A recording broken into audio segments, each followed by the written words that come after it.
17 سالہ جرنیل محمد بن قاسم کی داستان و شجاعت، قسط نمبر 22، حصہ دوم، عصمت مآب دوشیزہ۔ طاہرہ کبھی کسی سے کام نہ لیتی تھی، بلکہ ہر کام خود ہی کر لیتی تھی۔ یہ کنیزیں اگرچہ ہندو تھی، مگر ان کو طاہرہ سے بے حد محبت ہو گئی تھی، اور وہ ہر وقت اس کے پاس ہی بیٹھتی رہتی تھی اور اسے چھیڑ چھاڑ کر ہنسانے کی کوشش کرتی تھی، مگر طاہرہ کو ہنسی نہ آتی تھی۔ وہ بالکل اسی طرح قید میں تھی جیسے ایک خوبصورت چڑیا کو پنجرے میں بند کر دیا جائے۔ ایک روز وہ اپنے کمرے میں بیٹھی کپڑے سی رہی تھی، 2-3 کنیزیں اس کے پاس آ بیٹھیں۔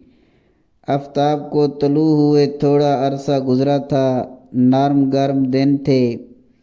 آفتاب کی شعاعیں سامنے والے دریچوں سے آ کر اس کے روشن چہرے پر پڑ رہی تھیں، جس سے اس کے چہرے میں بجلیاں سی بھر گئی تھیں اور وہ بہت زیادہ چمکنے لگا تھا۔ کنیزیں اس کے جگمگاتے ہوئے چہرے کو دیکھ رہی تھی۔ وہ مسند پر بیٹھی سر جھکائے شلوار سی رہی تھی کہ راجہ دہر آ گیا۔ وہ دبے قدموں آ کر کھڑا ہو گیا تھا اور بلواسانہ نظروں سے طاہرہ کے دل فریب چہرے کو دیکھنے لگا تھا۔ طاہرہ کو اس کے آنے کی متعلق خبر نہ ہوئی، وہ برابر سر جھکائے سیتی رہی۔ اتفاق سے کنیزوں کی نظر راجہ دہر پر پڑ گئی۔ وہ گھبرا کر جلدی سے اٹھ کھڑی ہوئیں اور ہاتھ جوڑ جوڑ کر سر جھکا کر کھڑی ہو گئی۔ ان کے گھبرا کر اٹھنے سے طاہرہ کی نظریں بھی اٹھ گئیں اور اس نے بھی راجہ دہر کو دیکھ لیا۔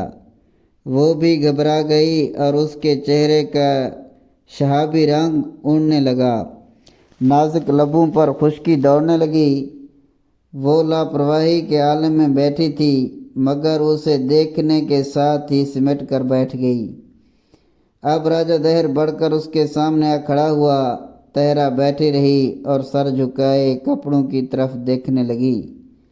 دہر بھی اس کے سامنے بیٹھ گیا اور وہ گرم نظروں سے اس کی طرف دیکھ رہا تھا۔ کچھ وقفے کے بعد اس نے کہا، تم سی رہی ہو طاہرہ؟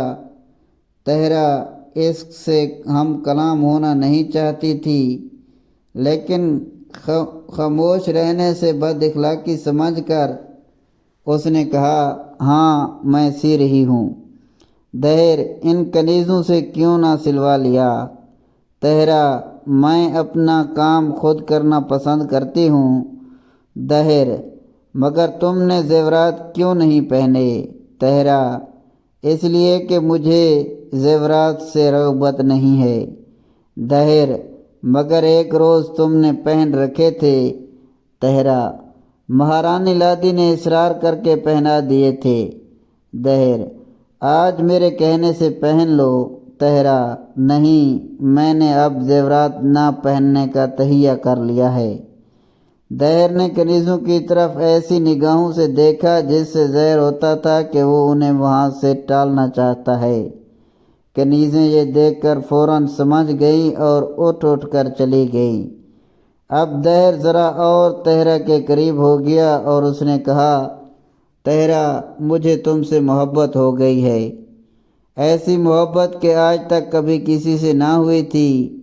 میں چاہتا ہوں کہ تم ملک سندھ کی مہارانی بنو اور تمہارے سامنے تمام رعایا کا سر خم کراؤں۔ طاہرہ نے کہا، میں اس اعزاز کے قابل ہوں۔ دہر، تم کو شاید معلوم نہیں کہ تم کس قدر خوبصورت ہو۔ تم اس قابل ہو کہ ساری دنیا پر حکومت کرو، سارا زمانہ تمہارے قدموں پر سر جھکائے۔ طاہرہ نے کوئی جواب نہ دیا۔ دہر نے پھر کہا، میں نے آج تک تم سے بڑھ کر تو کیا تم جیسی حسینہ بھی نہیں دیکھی، اور اگرچہ میرے کئی رانیاں ہیں اور ہزاروں خوبصورت کنیزیں ہیں، مگر وہ سب تمہارے سامنے ستارے۔ تم میری بن جاؤ اور میں تمہارا پرستار بن جاؤں۔